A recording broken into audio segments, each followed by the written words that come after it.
performing car at a lower price.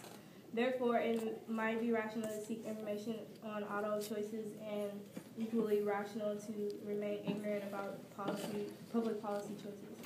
Okay. So, again, sadly, most people in America who can vote don't. Okay. So we have less than 50% of the people who are eligible to vote who actually turn up and vote. And they mention a big reason for that is a lot of people don't see any difference in terms of the candidates get elected. They figure their lives aren't going to change all that much regardless of who ends up being elected. So with that in mind, they figure I'm just one small vote, it doesn't really matter how I vote. And so it's not worth my time to study all the issues on the ballot since I won't end up making a difference in it anyway. Okay, so that's rational ignorance. Does that make sense, what they're talking about there?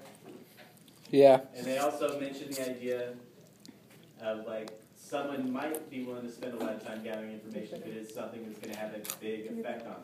So, like, buying a car, they're going to have that car for a few years. It's going to affect their day-to-day life. Okay? Okay? You don't like chocolate? All right. Any questions on rational ignorance? No. All right, let's hear about rent seeking. Mining democracy, special interest groups seek favorable treatment from government. Government policies can provide benefits that market forces would eliminate. In perfectly competitive market, your resource will be obtained at a price with a marginal benefit and marginal revenue equal to the cost. This brings about an efficient allocation of resources. Government decisions often bring about inefficient allocation of resources. Special interests spend millions of dollars on lobbying efforts and campaign contributions. The purpose is to seek benefits in excess of what they could obtain in the market. The process of special interest groups seeking subsidies of market advantages is called rent seeking because the excess benefits are called rent. Your rent is a payment to the resource owner in excess of what is necessary to obtain the resource. The payment exceeds the opportunity to cost. Rent seeking is particularly successful when the benefits are concentrated while the costs are spread out among large numbers of people. In this situation, many pay a small cost even though the total cost of the policy exceeds the benefits. The cost of each person is so small that most people ignore the policy. Okay, so you guys, I'm sure, talked about what lobbyists are in India, yeah? Yeah.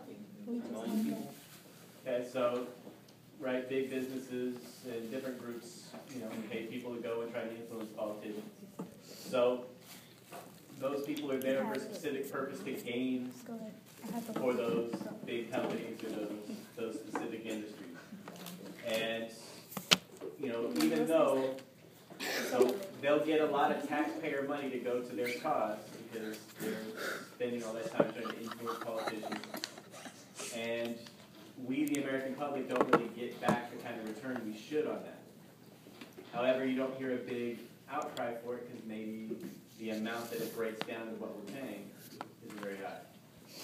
And so maybe if you looked at how much out of everybody's taxes it costs to pay for one of those subsidies or something, it might be like $1 or $2.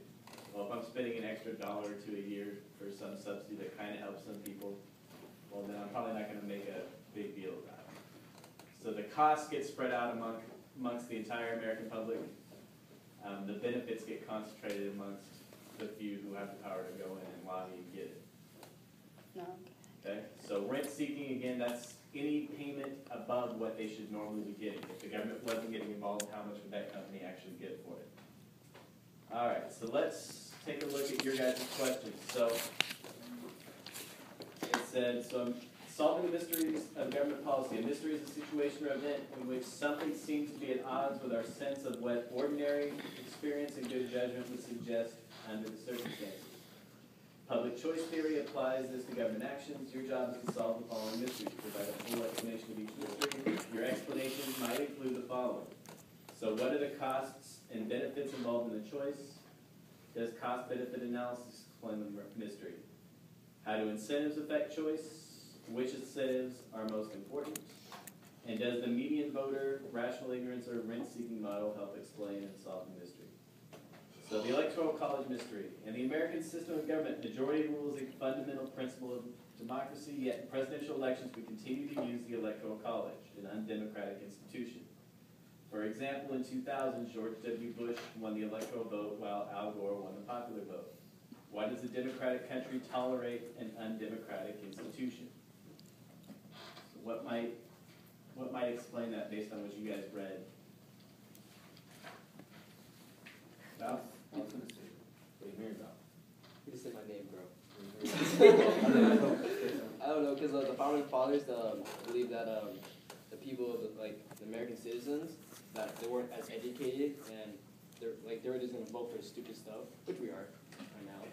And that's why they made the Electoral College, where educated could come together and speak, you know. Okay, and so kind of this rational ignorance idea, Yes. okay, that most people aren't going to take the time to really make a well-informed decision, so maybe it's better they don't have that.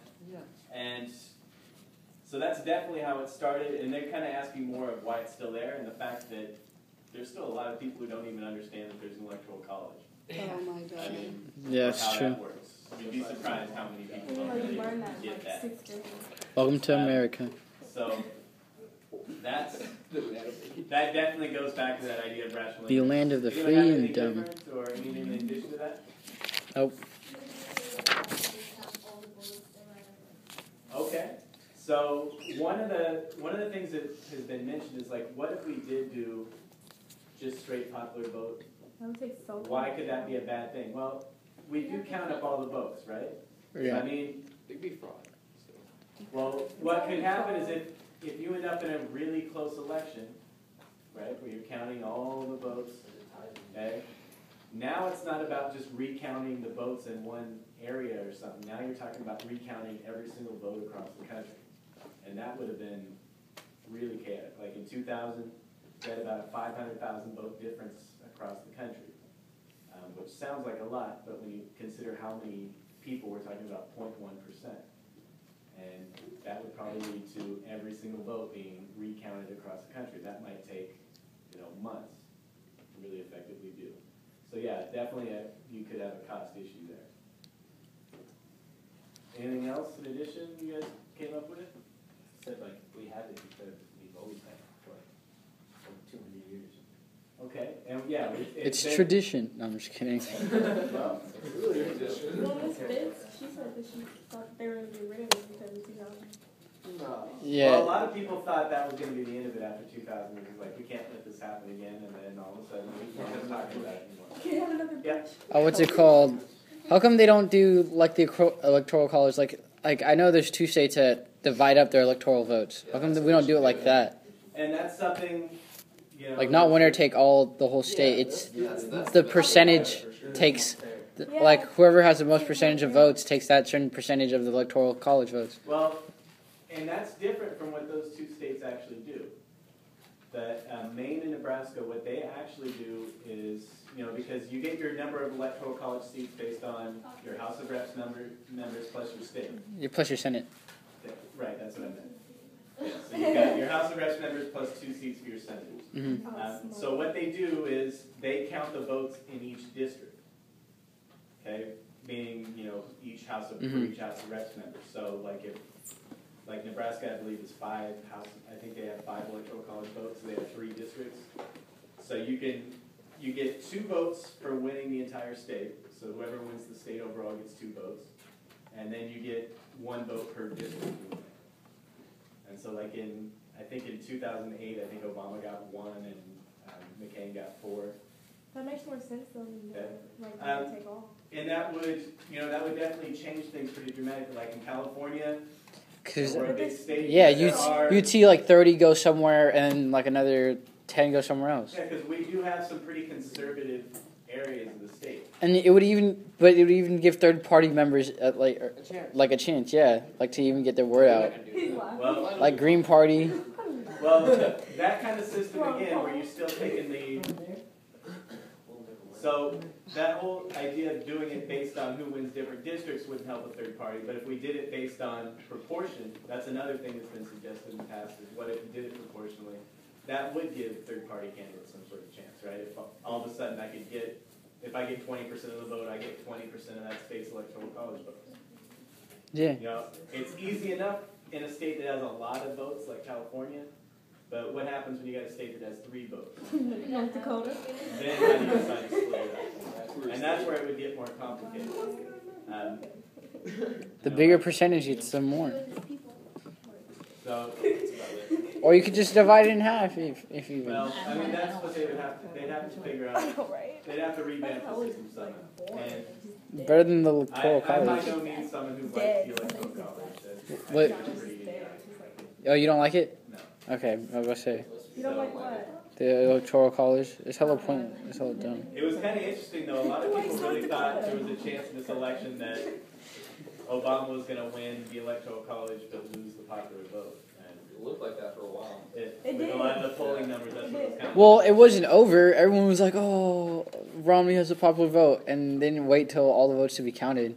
I know. Yeah, Obama- well, that was the thing. Is like they kept showing What I didn't understand Romney is why with the Florida lead, but took it's hella like, long to yeah, turn but it. California hasn't come in yet, and that's the biggest state in the country by quite a bit. Yeah. And it's going to go way for Obama. So all of a sudden, the numbers change. It like jumped hella much too. Yeah. So Yeah. that was. And then the margin was hella big compared. It was like a million votes different.